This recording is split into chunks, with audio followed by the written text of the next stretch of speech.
Welcome to College Football Roundtable, your source for college football coverage, including major storylines, playoffs, can't miss game previews, and picks each week. Join your hosts, Dan, Rob, and Jordan at the Roundtable for a show unlike anything else. As for Football presents the College Football Roundtable.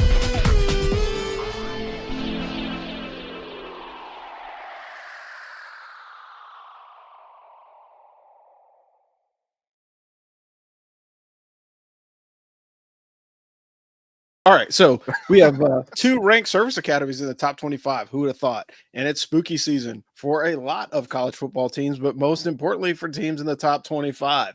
Multiple top 25 teams struggled against their competition this weekend. Some impact players are trying to make their case for post-recognition. But hey, what's up, Trash Talkers? Welcome back to the College Football Roundtable, or if you prefer, you can just call it Ring Knocker Radio. I'm your host, Rob, in Fayetteville, North Carolina. We've got Dano Ikebesa calling out of coastal Connecticut, Trigger Joe calling from the home of the Big House. We got James from Brigade Review. He's popping in on the show today. And we've got Jarrett from the Boneyard podcast that covers ECU football. How we doing, guys? Yo, man, never better. I was at the Army game. That was a whooping. I can't decide if it was better or worse whooping than some of the other whoopings we've seen, but I was all in favor of it. Yeah, man, I could watch that. Like, that worked for me. We can do it that way. Joe, how about you? I watched some of the Army game, but that game was over at halftime, and I was just praying they got out of it with no injuries. UAB is pretty bad.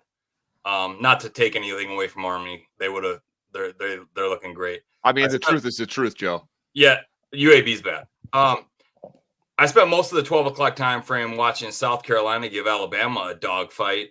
Colonel Rob nailed it on the head last week when he said Alabama always gets a fight from South Carolina, and they certainly did not disappoint. As a matter of fact, if the quarterback didn't airmail the 2-point conversion, that game goes to overtime following a remarkable catch by one of my favorite athletes in the world, Nick Harbor. He's a freak. If nobody knows who he is, look him up. He's Olympic fast, 6'5", 235. He's an alien. I caught some of the Penn State USC game, which turned out to be a great one for the Nittany Lions when I thought they were doomed. But they pull it off in overtime, and that was a great game. Then in prime time, sorry, Colonel Rob, I don't think there was a college football fan out there that wasn't watching Ohio State and Oregon. That one certainly didn't disappoint. Could have gone a different way, but the Ducks pull off a huge win for their Big Ten and playoff hopes. And Will Howard took a second too long to get down, or they might have been able to kick a very manageable field goal. Tough loss for the Buckeyes, but I've been around Buckeye fans long enough to know that they have a short memory when they lose, so that's good. They'll still be able to make a run for it if they win out, and they're still a real contender in my opinion. So I also watched a portion of the Red River blowout. Texas is the team to beat in my mind. They absolutely handled Oklahoma. So that, and I mixed in a little UFC. Yeah. James, how about you? Oh man, I watched all 4 quarters of the beatdown in Mikey, and then that was about it. I tuned into Ohio State, Oregon.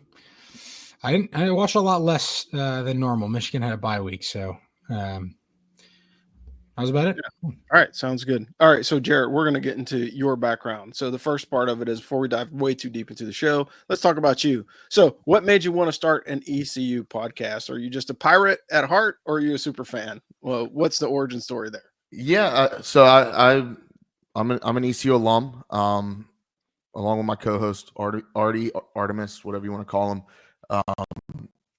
And yeah, we're actually fraternity brothers, and we used to hang out, talk in our apartment after graduation. We lived 5 minutes from each other. We would sit around, drink beer, and talk football, talk sports, and watch college football together. And that was the inception of the podcast. And we actually recorded our first episode the week before COVID shut down everything. And then we had to decide, okay, do we just pause this thing until we figure out what's going on in the world, or do we just grind through it and put out content? And that's what we did. We grinded through it, put out some content, had some heavy hitter interviews like early on, and we've kind of kept up that that momentum, right? And I mean, we've had guys like we had Mike Golick on the podcast one time. We had Mike Oresco on the podcast. We've had several ECU alumni. I mean, pretty much anybody you could think of. We've CJ2K, if anybody's familiar with Chris Johnson. Yeah. I mean, he's fantastic. ECU legend. But yeah, Ruffin McNeil, former ECU head coach. So that's kind of been our style. I'm a Stooley, a Barstool fan at heart, and our content's a lot like a lot of Barstool content where we talk X's and O's some, and we especially during the season, but during the off season when there's not much content to be had, we shoot the shit with some of the cool people, right? Sorry for cussing. It's all right. We'll live. I don't want y'all to get demonetized like that. But the military is very anti-cussing. If you hadn't realized that. Look, I did. I was an NCO. If you don't cuss, I might not be able to have a beer with you. See, I'll tell y'all this. I did Air Force ROTC 1 year in college, and let's just say that I was not allowed to join the Air Force after my first year, but yeah, I really wish I would have been able to go through with it at ECU. But that's the origin story or liquor or whatever we can find in our fridge and talk sports. I love it. That sounds exactly the way Veteran Trash Talk got started. Literally right near COVID. I went out on a walk because nothing was open. Like there was nothing to do. So I took the family on a walk and I got back and Nick said, "Oh, by the way, that Veteran Trash Talk thing, I gave it a name and a logo and started a Facebook page. There's already 2,000 people. You should answer my request. Let's go." 2 weeks later, we did a podcast. So, yeah. And I mean, some Army legends have come through our halls, but what would you have said if somebody would have told you that first night, Jared, that you'll be interviewing Mike Golick within the year? That one was kind of an interesting one. That was the first game of the COVID season. Our first couple games got canceled, of course. And then turns out Mike Golick's on the broadcast for game one that season. And we went heavy with that episode. We had former the late voice of ECU Pirates. We had who else we have? We had Shane Carden, ECU legend, and then we had Mike Golick. So we had like some really big heavy hitters early on. And I don't know, I messaged him. I got to talking to, I think I was talking to his wife. He has a podcast. I just DM'd them. That's how we get a lot of our guests.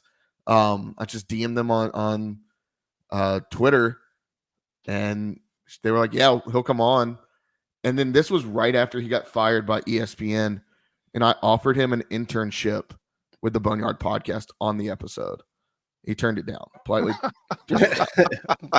Well, I mean, hey, you got to shoot your shot, right? You miss 100%, shoot, right? Yeah, you miss 100% of the shots you don't take. So that's pretty cool. Great origin story, good background. It's always nice to have some quality guests to help push your show over the top. But so, I mean, what do you think right now for the team? Do you think ECU is the most underachieving team in the AAC compared to their talent? Would you think that's a fair assessment or no? Because like I live in North Carolina as well, so that's all I hear about. Like coming into this season, it was NC State, UNC, but everybody's like, "Hey, keep an eye on the Pirates." And we saw them come out hot. They're kind of cooling off a little bit, but they've been playing fairly well. It's just they haven't been closing out the games. But what are your thoughts on that? Are they? Yeah, I mean, really, this team really should be 5-1 at worst, 4-2, but they're sitting at 3-3. I mean, you have two heartbreaking losses to App State and Liberty. That, I mean, the Liberty game was close all the way to the wire, right? ECU blew a 17-point lead in that game. Yeah. They also blew a 16-point lead the week before against App State. And you're like, okay, what's going on here, right? That That App State game was gut wrenching. I watched every snap of that game, and your rushing defense is unbelievable. But yeah, that was a gut wrenching loss. Yeah, our rush defense has been the best part of our game for really the last 2 or 3 years. But really, I mean, teams have found out that they can throw on us now, especially Chavon Rebel. I mean, rated as a first-round draft pick, tears his ACL in practice the week leading up to Liberty, and you're missing a big piece of your secondary now. But then, I mean, that puts a strain on the rush defense, right, as well as the secondary, because now everybody's going to be able to play even more coverage, and you got to try to get after the quarterback. So you're not worried as much about the rush. And I mean, ECU going into Charlotte a couple weeks ago, ECU had given up 3 rushing touchdowns on the year. They gave up 6 against Charlotte. Yeah. And that game, ECU fans were going, okay, we should beat Charlotte. We should have beat them last year. I would say last year, as frustrating as it was being a 2-10 season, you could make the case that team was a 6-6 team with how many one possession losses. You're in year 6 of Mike Houston. You can't have these types of losses where you're blowing double-digit leads and letting your foot off the gas in year 6. All right, I got a question for you. When I'm watching ECU, they run this super hurry-up offense. It reminds me very much of Tennessee. And I actually think this about Tennessee too, but obviously Tennessee's got future draft picks all over the roster. Is that super hurry-up offense helping or hurting? I do understand what they're trying to accomplish, but y'all leave your defense out on the field a lot. Yeah, that time of possession's not been good to ECU, and it's becoming very apparent when you're not able to hit those big plays, right? Yeah, and I think that's what led to. I mean, ECU has been very explosive early on in games at times, and then later in the game, their defense has just been on the field for so long, they're gassed, right? Right. Yep. So I do think I think it's detrimental to what ECU is doing. I think having a tempo offense and new offensive coordinator John David Baker, that's his thing, right? He came in from Ole Miss. He said we're going to bring in an electrifying high tempo offense. We want to snap the ball every 10 to 15 seconds. Snap the ball. I mean, that is the new hotness in college football. This is what the kids are doing. And with that, if you put yourself in a situation where you're trying to throw the ball on first down and you're not getting 5-6 yards, you're putting yourself in a real tough situation to pick up 10 yards on second and third down. They're not being effective enough on first down to keep that tempo, right? It only works if you're able to move the chains. And we haven't seen ECU have long sustained drives. They have these high, big time explosive plays at times. Yeah. But when they don't have those, they struggle. Yeah. When I watch them, I have not watched obviously anywhere near as much as you have, but I've watched a couple of the games, and it does seem like they are in such a hurry that they don't get themselves set, and then they're making mistakes that they don't need to be making. And your quarterback is a great player, but I mean, dude, the poor guy has thrown a shitload of turnovers. Yeah, he's got 12 picks. He's got to get 13. Those down. Yeah, and Garcia, right? Jake Garcia.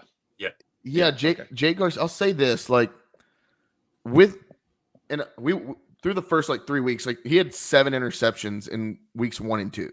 Yeah. Right. So, which is not great, right? We all can agree. But they won those games, though. You win those games, so you paper over the problem. And the thing was, a lot of those plays, like, you had receivers running the wrong routes. Like, you could tell there was in that first game against Norfolk State, you have your tight end transfer from Oregon trip at the goal line and it's intercepted. You have a 50-50 ball that's intercepted. There's been some where it's like, okay, that's a bad throw. He shouldn't make that throw. And then I think part of it is on the play calling and on the tempo, right? the game against App State, you're going down, you've got the ball, you're running a 4-minute offense, and you get a big chunk play. It's like 25 yards. Yep. You run the same exact play the next play, throw it downfield again. You got 2.5 minutes. You're at the 50-yard line. Run the ball. We got time. Yeah, right. A field goal. That's exactly what I thought watching that game. A field goal wins that ball game. Why are you being so aggressive to where you're making your quarterback force the ball downfield? And I think that's part of John David Baker, JDB, being a first-time offensive coordinator, being the first time he's actually got the reins. But then there's some parts of the fan base that are questioning, is he the one calling the plays? There was questions last year. Was Mike Houston, who's a defensive-minded coach, is he calling the plays? Because at times, ECU, as explosive as they can be, they look very stale on offense. Interesting. Okay. Hey, Jared, I got two things for you. One's an observation, and I want you to tell me if you think it's correct or I'm off my rocker. And then the second will be a question. The observation, I think that ECU just has like 3 wide receiver 3s, right? They don't have a solid 1 or 2 guy. Their top 3 receivers are basically even in terms of yardage and catches on the year through, I mean, now what, 5 games, 6 games? So they've been spreading the love. ECU just loves these chunk plays between 12 and 25 yards.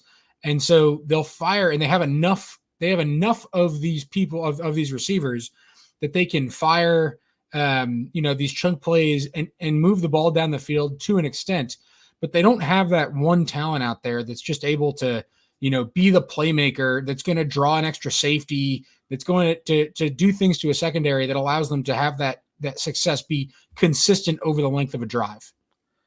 I'll say that I don't necessarily agree with that. Just the thing with the top 3 receivers, you're talking about, Anthony Smith Jr. or Anthony Smith, Winston Wright Jr., and Chase Sowell. All 3 of them are transfers within the last 2 years. Winston Wright transferred from Florida State this year, and then Anthony Smith transferred from NC State this year. Chase Sowell transferred in last year from Colorado. He was one of the ones that Dion told he was bringing his Louis Vuittons, and he left. and Chase Sowell had an amazing year last year in an offense that was honestly not very great. And then what I'm finding is they do spread the ball, and I think this offense is so new. You've got 2 new quarterbacks, 2 new receivers, and they're just trying to find what works. And we're in week 6 or 7 now, and we still don't exactly know what works. Another thing is, and you'll see this. I hope you don't see it, but it's something I've been paying attention to quite a bit. Jay Garcia's got an arm. He can sling it. Yeah. And there's a lot of speed from these wide receivers, but a lot of these balls are so underthrown that I don't know what's going on. The timing's off or something. The offense hasn't gelled yet. The defense is fine. The offense just hasn't figured it out. So maybe it's not a talent thing on the wide receiver core. It's just an effectiveness thing, whether that's a scheme or the fact they haven't played together much and all that sort of thing. That's kind of what I put it up to. I mean, you've seen Anthony Smith have like a breakout game. I want to say that game against Norfolk State was the Anthony Smith game. Old Dominion, that was the Najee Harris game, the running back. He ran for like 130 yards that game with like 2 big time rushes. And then Winston Wright Jr. had a huge game against UTSA. And then like last week, or 2 weeks ago, we couldn't get anything going. Nothing could get going. And part of it, we couldn't get our run game going. We're missing our 1B running back, and he's been gone for most of the season, Javius Bond. So you're trying to piecemeal at running back, and that's to have this offense, you've really got to have a very balanced attack. Yeah, and to that point, I think, and I'll ask my question here in a second, to that point, with this sort of fast-paced offense where you're not substituting, you have one running back in for the entirety of a drive a lot of the times. And so that one running back just gets dog tired by the end of a potentially long drive. He's getting, 8-9 carries on one drive. Whereas, if you slow it down, maybe you get more backs in, those runs are more effective. But then the question, so Jake Garcia got pulled last game. Yeah, I was going to ask about this. Thanks. Yeah. He got pulled against Charlotte. Number one, do you like that decision? Did you not like that decision? And number two, you think he comes back out and starts against Army this week? Yeah, I think he's the starter. I think he's the starter against Army. He's been dealing with some hand injury. I believe he initially injured his hand against Liberty. I remember against UTSA, his hand was bleeding. I think he's been dealing with something.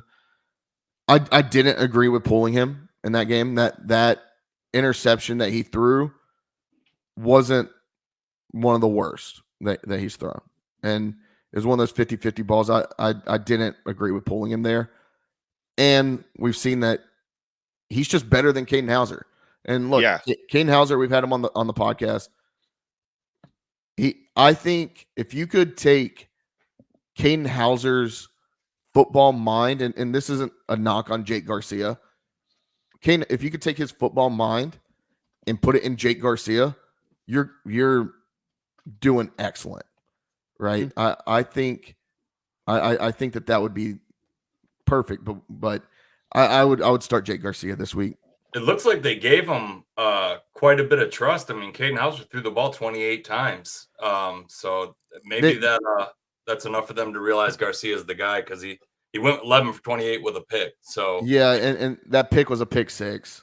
Like it just like I love Caden Hauser. He's a great guy, but not to shit on the kid or anything, because I don't think it's him. And look, he did really well on a bad Michigan State team last year. Yeah. But yeah, I don't think this offense is for him. Awesome. All right, so we're gonna move on, but I do have one last question for you to think about, because we're gonna bring this up. Our topic for the show today is going to be coaches on the hot seat. Do you think Coach Houston's on the hot seat? Is it another end of the year? You don't have to answer the question right now, but it's certainly something that we'll get to as we dive into the topic. Back over to Dan for the Service Academy standings. Thanks. Yeah, before we go on, Jared, I thank you for coming on. We're super grateful, and for those of you who feel like tuning into the Boneyard podcast tomorrow, James is going to return the favor and go on that show. Jared, we'd happy to have you stick around for the rest of the show and pick games with us. If you got stuff to do, we appreciate it. But yeah, thank you very much. Yeah, I'll hang on a little bit longer. Okay, so this week, Army is now 6-0. They beat the UAB Blazers. They are number 23 in the AP poll. They are number 24 in the coaches poll. We're obviously going to go into a hell of a lot more depth with this on the Army football show tomorrow. But it's been a good time to be an Army fan. And obviously the Black Knights have a dangerous opponent this week in the ECU Pirates, who have played, very, very good at times, but inconsistently. That one has a noon kickoff on ESPNU. Line right now is floating all over the place at just over 2 touchdowns. And that's it. Number 25 Navy, unranked in the coaches poll, obviously, will take on UNC Charlotte at home this Saturday. Can't believe the Mids have another home game. That's nuts. Navy is walking into a major trap game, coming off of a big win against the Zoomies and a bye week. Tape of that new Navy offense is out, and Charlotte just ran all over ECU, the only team to do that this whole season. I'm sort of expecting a competitive contest, but we'll talk about that later. And Air Force got smoked at New Mexico, 52-37. They continue to lose against every FBS team ever. Air Force outrushed and outpassed New Mexico, but still came up short. I was looking at the stats. They don't look that bad in a vacuum, but this Air Force offense cannot finish drives. Their defense is giving up a ton of big plays. Like, this is just not what they're doing. New Mexico came into the game 1-4, so this was one that I'm sure the Zoomies thought they were going to win, but the game was not close, at all. Air Force is in total disarray. So, yeah, it's ugly out there. Hey, 2 things real quick. Go ahead. Number one, if you want a great time, go request to be part of like the Air Force football fans page. I did that. Weekly entertainment on Saturday evenings, just laughing through the comments. One of the questions they ask you, though, they almost got me, is what are the Air Force colors? And I was about to say blue and white because their logo is blue and white. It's blue and silver, so don't let them get you with that. And number 2, small detail, but just so that people know where to watch, Army will be on ESPN2, not you. That's what I said. Did it not come through? ESPN2. Okay, Yes. yeah, Thank you. Sweet. Okay. Non-FBS service academies. Coast Guard is now 3-2. They have a bye this week. Take on Salve Regina next week at home in New London. The Merchant Marine Academy is, as usual, rolling at 4-1. They shut out mighty MIT 21-0. This is a good team, man. They 178 yards rushing, 160 yards passing. Matt Scribner in the comments noted that Charlotte is 2-0 in the ACC, and then said, to quote me, those guys can get bent. So I don't even remember saying that, but here we are. All right, Rob. All right, so around the American game of the week this week is going to be North Texas at Memphis. North Texas is still a tough team. They struggled a little bit last week and still pulled out a win. That looks to be the top game in the conference this week. Got North Texas come from behind victory at FAU, but FAU is looking a little bit better week after week, so it'll be interesting as they get into their game. Other games of notes is the ECU versus Army, which we'll break down tomorrow night. Navy versus University of North Carolina and Charlotte.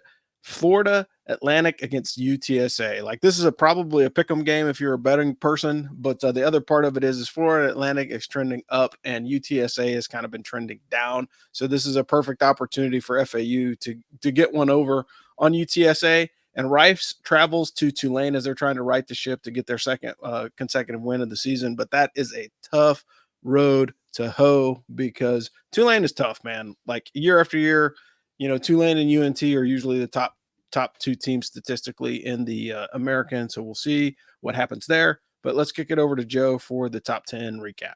Thanks. Yeah, just a caveat. Tulane and James Madison made me more money last year than any 2 teams. So I will forever love them low-key.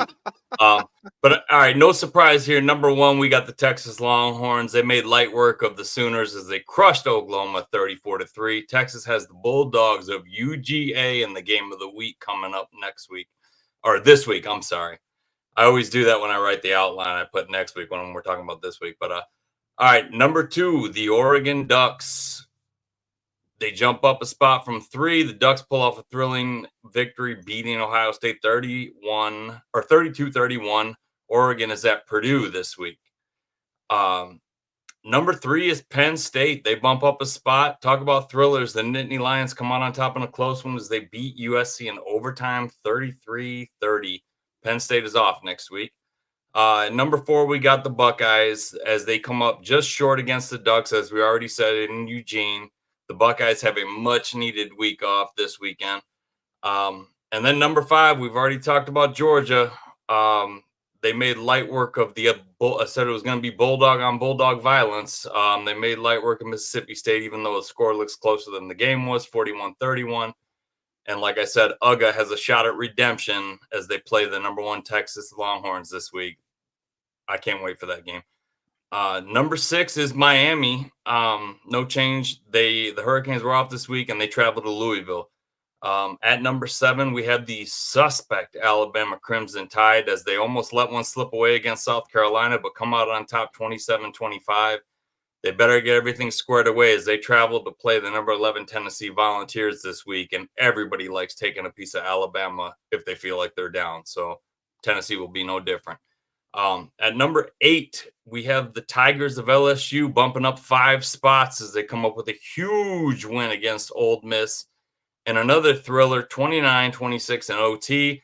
They have an away game with the Razorbacks this week. Don't let that big game hangover hit you because the Razorbacks play football. At number 9, look at the Cyclones, boys. Iowa State jumps into the top 10, up 2 spots as they travel to West Virginia and handle a much tougher team than West Virginia gets credit for in their own house, 28-16. Iowa State is at home against Central Florida this week. And at number 10, Clemson, and I can't believe I'm going to say this. I feel like Clemson's underrated after watching bits and pieces of that game because I didn't mention it in the intro, but I did catch glimpses.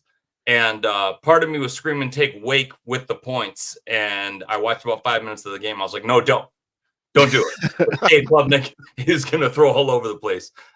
They routed Wake 49-14. They got the Cavaliers of Virginia coming to Death Valley this week. Rob has spit so much slander against Clemson on this show that now that they're playing well again, it's like cognitive dissonance. Yeah. I don't know. Who are they playing well against? Look out, man. Look out. Yeah, who are they playing well against? Right. I know, but I was expecting Wake to give them a little bit more of a fight, and they ran them off the field. Yeah, that's fair. So, moving to the top 25 losses this year. So far, we've got 34 notable losses this year. Arizona State rolled Utah 27-19. Oregon outlasted the Ohio State Buckeyes 31-32, which Joe mentioned before. And Ole Miss got booted from the top 25 for the loss to LSU. There are only 3 top 25 losses this week, but there were some near misses as teams that looked solid early did not look so hot this week. So you had Penn State, Bama, K-State, Pitt, and Illinois all won one-score games in like the waning moments of their contest. And speaking of losers, let's dive on into the Blue Falcon of the week. Over to you, Joe. You know, this segment came to mind, and I thought how much fun that would be. And then I started to feel guilty in some of them because some of these kids are half my age and twice the athlete. Even though I played all sports, but this was one of those times where I feel a little bit guilty, but there's having said that, however, Will Howard, I know you played your heart out, but the inclusion of the NIL means you are no longer a poor college student. You're a millionaire. So I hope you got your battle rattle on because shots are coming your way. Do you know why the NIL paid so much to get you to come from Kansas State to Ohio State? It's to be a field general of one of the best football programs in the country and to bring a national title to Columbus. I'm 3.5 hours north of them. It's the only show in town. Now, I can't stand somebody who hates on talent, and I'll never be that guy. So I only root for Ohio State to lose when they're playing Michigan. Otherwise, I hope they have a great team and Michigan wins the game, which I'm not betting on this year. Does Ryan Day deserve a little bit of this criticism? Probably, but one more loss, and I promise he'll get that. So being that the NIL has made you wealthier than I am, and you're half my age, and it's simply because you're a great football player, you're going to get the Blue Falcon of the Week award, and you're going to like it, Will Howard. No, I'm just drama for effect.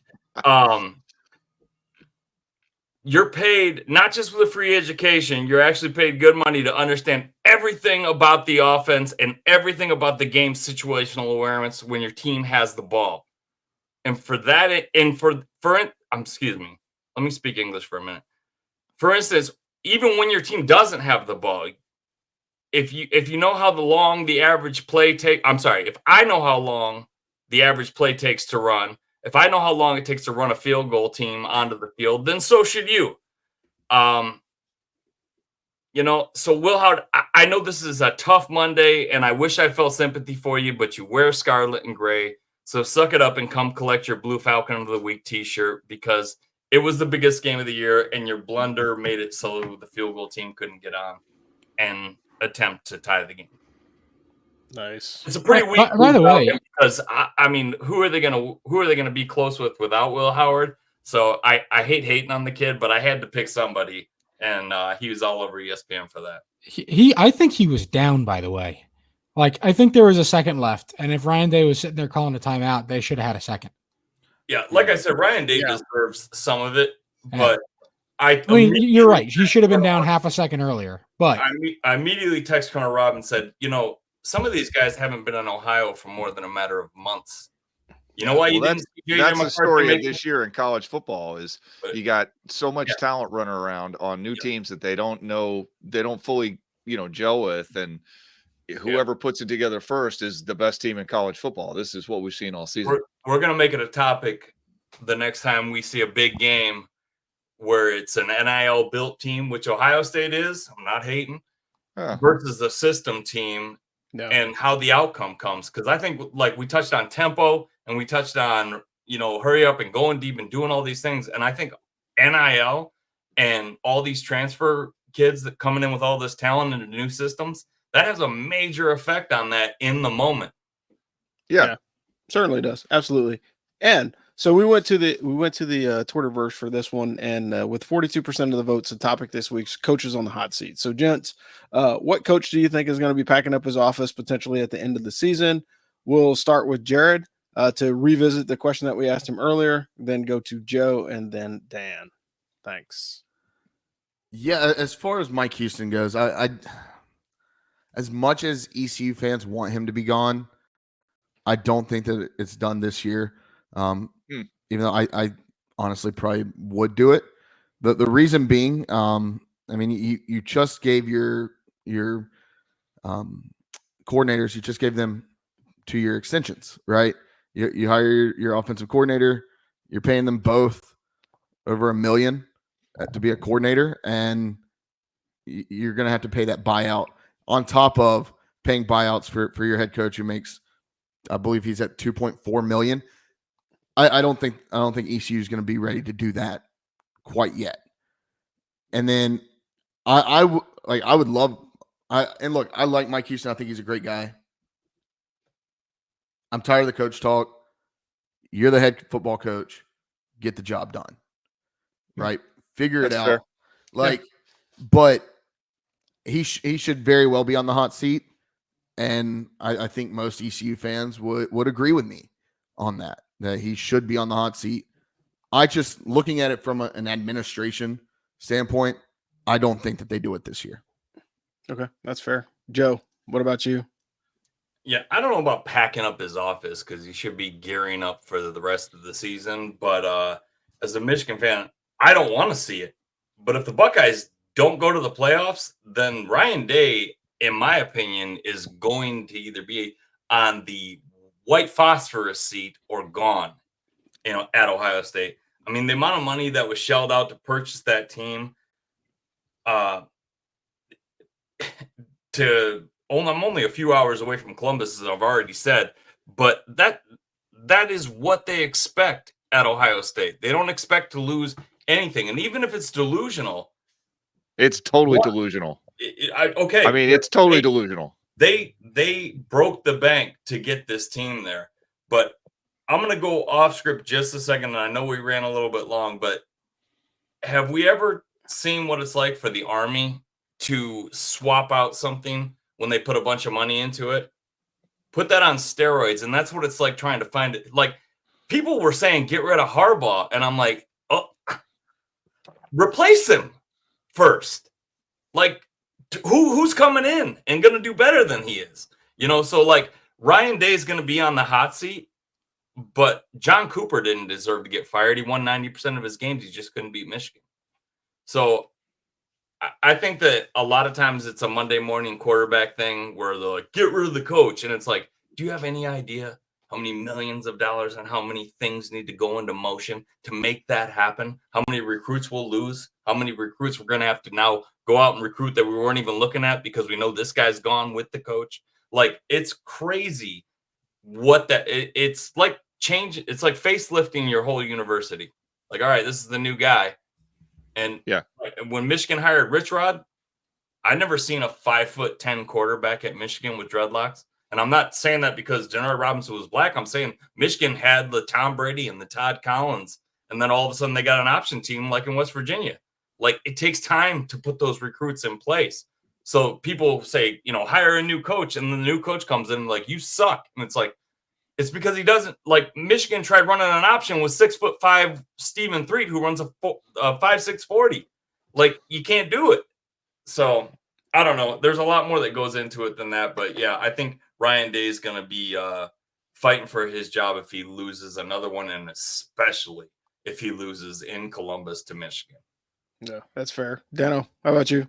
Well, when you put this together, you put Troy Calhoun's name on here. And while I will agree that he's having a real one and taking quite a bit of fire in the press, there is no way that they get rid of him that soon. I mean, the guy listen, Army destroyed their team last year, and that hangover is very real.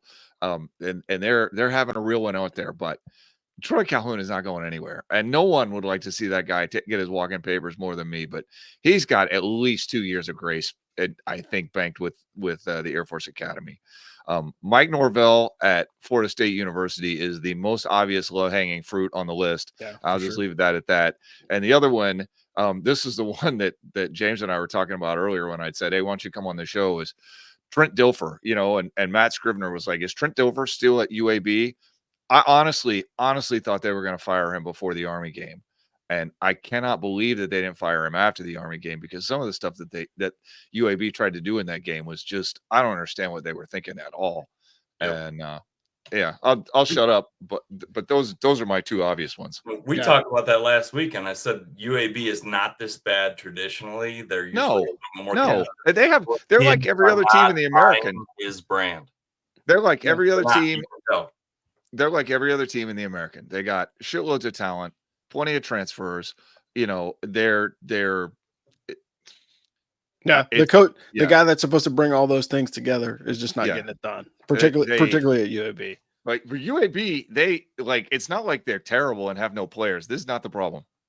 Yeah, for sure. So I'll run into mine. Mine is essentially every coach in the state of Florida sans the University of Miami. So like the state of Florida is having a pretty rough time, hurricanes notwithstanding, but you've got Florida's 3-3 overall. Billy Napier, man, if they get a bowl game, maybe he gets saved, but like I think the fans are coming out against him pretty soon. We already talked about Mike Norvell. FAU is 2-4. Tom Herman has a reputation of being a good coach. He built the program in Houston for a little bit, and then he's moved on to other places. But hey, man, you're in your second year and you've got some talent, but the excuse of, hey, this transfer portal stuff, like I get it, but you're the coach. You've got to take responsibility for it and make something happen. USF is 2-4 again. They've had a tough non-conference schedule, but they can't put it together again. They have a second-year coach. Coach Glosh is in his second year. He might make it out of 2024, but I'm not sure how much longer they're going to stand for, losing seasons or not even making it to bowls.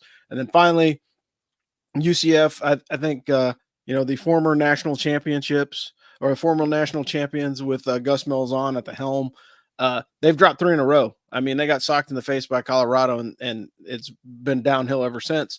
Malzahn's been around the game, so he knows, what happens when the boo birds come out towards you as a head coach. But can he turn it around? I mean, I think it's too early in the season to really make that determination. I think bowl eligibility may rescue some of these guys, and I say some, but not all. But of all the guys that we have, or coaches that we have talked about, I think Trent Dilfer is probably the one that's most likely to get his walking papers at the end of this year, because the team is not on board with what he is trying to sell. UCF getting blown out at Colorado was a bad look, but you look at teams that moved up from the American, and Central Florida is probably better off, certainly, than Houston, and they're definitely no worse than Cincy. So I don't know, man. I think it's a tough job to go from the American to the Big 12. I mean, I just think that's harder than it looks. They lost the little guy fanfare when they were to be national champs. Undefeated. Yeah. Well, you move up to the Big 12 and you're in the big boy league. Sorry, go ahead, Jared. Can I just say one thing? Yeah. Anything bad that happens to UCF, they had it coming. Is this related to Scott Frost, Jared? It's just related to the whole university. Because Gus Malzahn last time he came to Greenville, got his ass kicked. That last season, UCF versus ECU. I have no love lost for UCF. I don't know. I've never liked them. Never liked their fan base. They talk a lot of shit. Never really had anything to back it up. They forget that their stadium was empty when they were 0-12 that year, and then they just randomly turned it around. Good for them. Like I don't know. I hate UCF. They're about to get some good old corn-fed country boy ass whoop this week because they got to play Iowa State. Yeah, I hope they take them to the woodshed. I believe they will. Iowa State's actually pretty damn good. Yeah.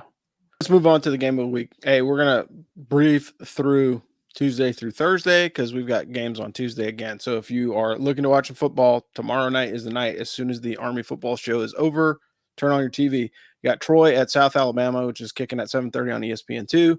We got Western Kentucky at Sam Houston for those of you that are interested in the late game. It's going to be a good game. The late game on Wednesday is FIU at UTEP.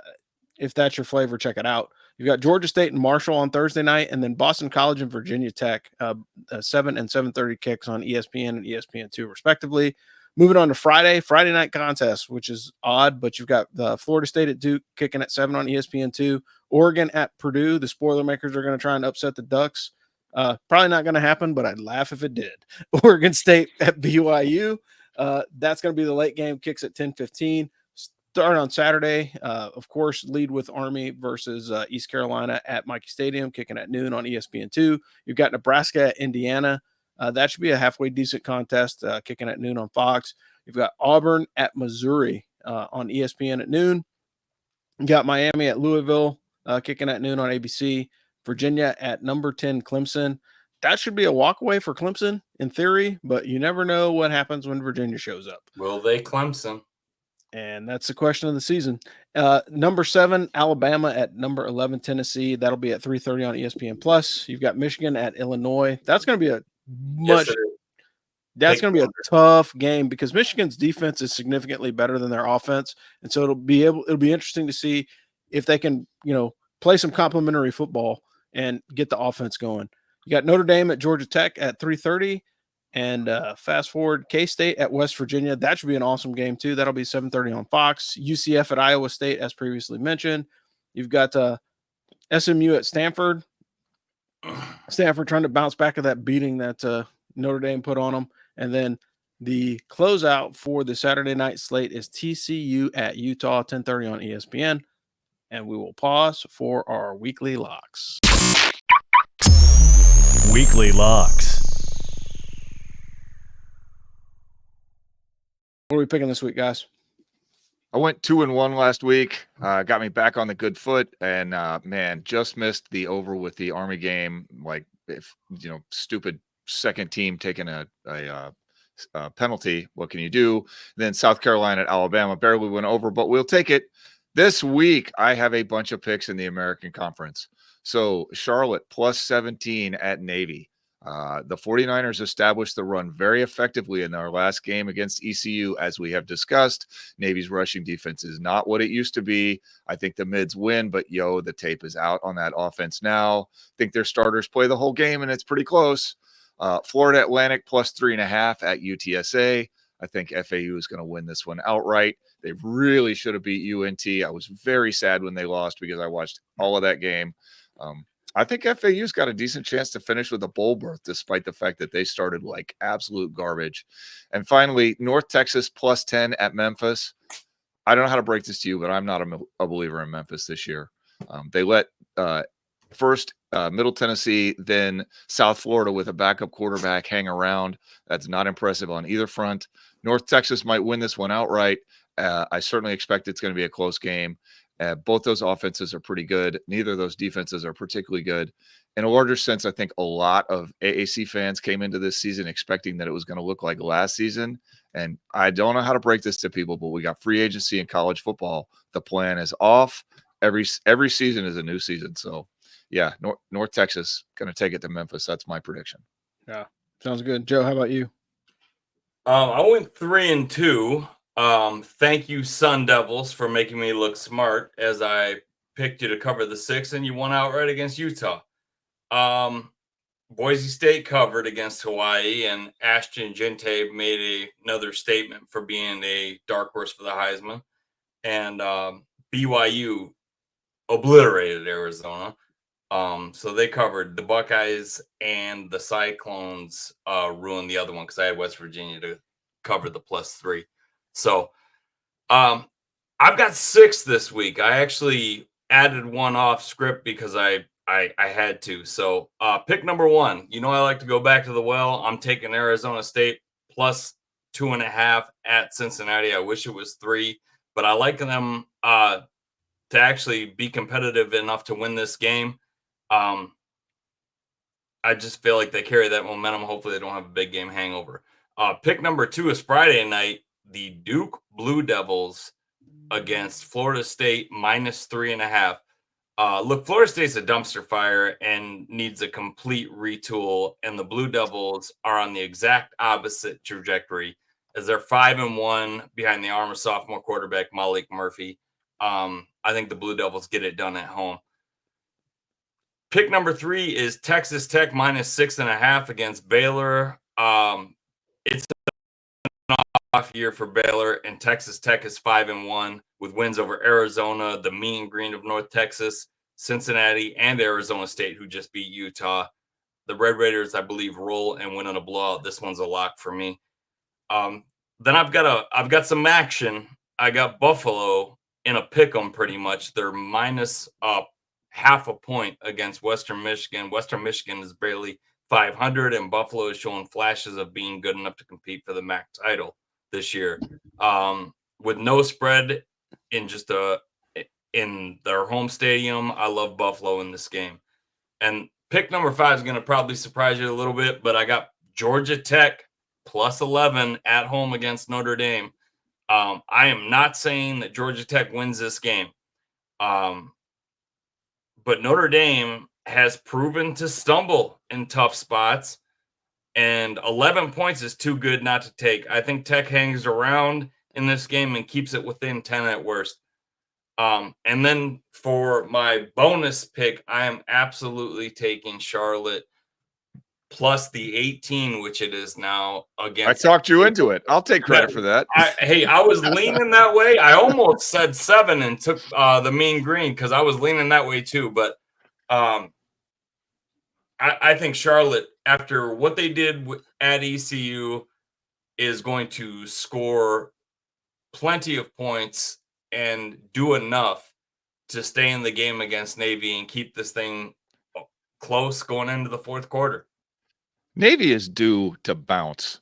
I mean, both the service academies are probably due, to look mortal, but Navy is really due to look mortal because that defense is not that great. Yeah, for sure. All right, so for me, I went 3-0 last week. It would have went 4-0 if we would have counted my bonus pick of Army hitting the under. Memphis at USF to hit under 62.5. I think both those offenses are decent, but they're not going to score 60 points. Take South Carolina to cover 21.5 against Bama. Bama's offense is not doing good, man. Jaden Milroe is good for a touchdown, rushing and passing, but the rest of the team is kind of suspect. So, expect this one to be close, but I think, they're averaging about 28 points a game in South Carolina. And so I think they'll have a chance against Did we not just see the game last week, Rob? That's last week. I'm sorry. Shoot. All right. I'm reading my stuff. I'm reading the wrong title. Yeah. All right. My eyes are crossed. All right. So take FAU to cover 4 against UTSA. I think both teams are struggling. I think FAU will finally get it together and beat that game. Take 59.5 under Bama and Tennessee. Bama has not been consistent on offense. Same points, different team. And Tennessee will score. I think it's going to be a 40 to 45 point game. The final score will be something like 27-17, something like that. I will roll again with the Georgia Tech Yellow Jackets. When I picked this earlier, the line was 5.5 against Notre Dame. I think they'll still cover. They'll lose by a field goal, to Notre Dame. But I think it's going to be closer than the experts think because Georgia's a good team, man. Georgia Tech's a good team. They have a decent running offense, and if they get going, they can keep Notre Dame off the field. And if Riley Leonard's not in the game, he can't win it for you. So that is the end of that. And we have another segment in that we're going to toss in. We're going to toss it over to James from Brigade Review because he wants to give a little bit of an update on the Lambert Trophy before we close out the show. So over to you, James. Yeah, so I mentioned a couple weeks ago that I'll be a voting member on the reestablished Lambert Trophy, which is the best team in the East historically. So we released today the eligibility criteria for schools and who's going to be considered for this year. So traditionally, right, each region of the country has its own conference. The Midwest has the Big Ten. The West Coast had the Pacific Coast Conference, became the AAWU, and then the PAC series. The Central U.S. Great Plains had the Big 8, turned Big 12. The Southwest had the Southwest Conference. Southeast had the Southeast Conference. And then the Lower Atlantic had the ACC. Obviously, things have changed. We have schools playing cross coasts in the same conferences now. But historically, there was no championship for New England, New York, Pennsylvania, West Virginia, New Jersey, that area. So there was a trophy established in 1936, the Lambert Trophy. Army's won it a couple times in the last 10 years. Navy won it the last 10 years. Pitt has won it. Penn State wins it a lot, obviously. But we're bringing it back. Right now it's sitting in the trophy room at West Point, but there was no voting body for a few years. So now there's a voting body. They're going to start awarding the trophy again, which is great news for, number one, just sort of the regional history of college football that has gone by the wayside. And, just fans of the history of the game. So this year, the eligible members will be any FBS member playing in New England, New York, New Jersey, Delaware, and Pennsylvania, plus 2 exceptions. So that's UMass, UConn, Boston College. So the 3 New England schools, the 3 New York schools, so Syracuse, Buffalo, and Army, the New Jersey school and Rutgers, the 3 Pennsylvania schools, which are Penn State, Temple, and Pittsburgh. And then your exceptions are schools in Maryland and West Virginia that have historic ties to independence in the states listed prior. So that's Navy and West Virginia, who played annual rivalries with many of the schools in those states. So those are the eligible teams. And then in year to year, depending on where other teams are and how many games they play against those teams from the eligible states, they could apply and become eligible, but there are no teams that meet that threshold this year. So those are the eligible teams. Whoever has the most successful season at the end will win the trophy. And that doesn't mean that, Penn State's going to win every year, even though they're 7-5, because Penn State has 5 stars on their roster and would beat another team on a neutral field. But the most successful season is going to win the trophy. So not Temple this year. I don't think Temple has a realistic shot, Joe. Yeah. All right, so we're at the end of the show. Another week of college football is in the record books. Army has a tough matchup this week. We'll cover that live and open on the Army football show tomorrow. So if you're joining us tonight, jump in tomorrow, and we will be able to read your comments live as we're doing this in an open room for the show tomorrow. But for the crew here at As for Football Ring Knocker Radio, I'm Rob, the Angry Colonel, calling out of Fayetteville, North Carolina. We got James from Brigade Review in the state of Oklahoma. We've got Dano Ikebesa calling out of Coastal Connecticut, folks. Trigger Joe in the home of the Big House, and joining us today from the Boneyard Podcast is Jared. And hey, check out the Boneyard Podcast. James will be on there tomorrow, but if you are an Eastern Carolina fan, you need to check them out every week because he's got great content and talks about ECU football. And I hear ECU is a great school to party, but it's also got a football team that is on the way up, and Joe is shaking his head. So anyway, thanks for joining us this week, and we will talk to you guys next week. And as always, beat the Pirates.